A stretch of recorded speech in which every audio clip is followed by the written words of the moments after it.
Sa ikalawang araw ng aksyon ng 2024 Palarong Pambansa na ginaganap sa Cebu City, ilang rehiyon na nakapagtala ng medalya sa iba't ibang sports event. Nanguna ang Region 4A Calabarzon sa overall rankings as of 11:10 a.m. matapos makapagtala ng 18 gintong medalya, 8 pilak at 7 tanso.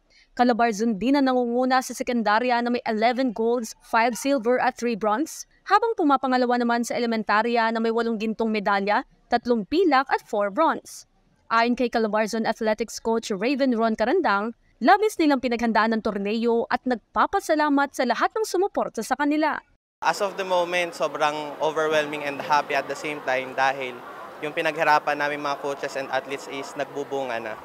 Nasa ikatlong pwesto ang Calabarzon noong nakaraang edisyon ng Patimpalak, kaya naman puspusan din ang pag-iensayo nila Raven upang masungkit ang liderato sa torneo. So mamimaintain namin to sa pamamagitan ng continuous practices pagkakarating sa quarters at especially kailangan i-ready namin yung mental health ng aming athletes as well as yung physical well-being nila.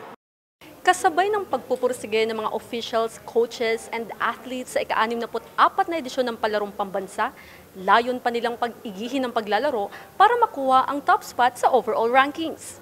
Mula rito sa Cebu City, Bernadette Tinoy para sa Pambansang TV sa Bagong Pilipinas.